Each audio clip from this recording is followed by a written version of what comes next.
The SVANTEK 803 station housing is waterproof and can withstand operation in the harshest environmental conditions.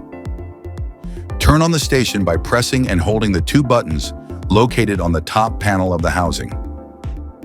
The startup process is indicated by three flashing LEDs. They indicate the following in sequential order: GSM modem status, charging status, and measurement status. A GSM antenna is located at the center of the top panel, while an external antenna can be connected to the secured connector on the side. The first of the two buttons allows you to wake up the station when it is operating in periodic mode.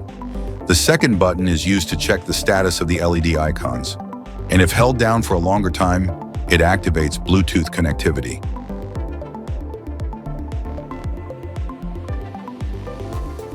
There are a pair of connectors on the front panel: external power and external interface.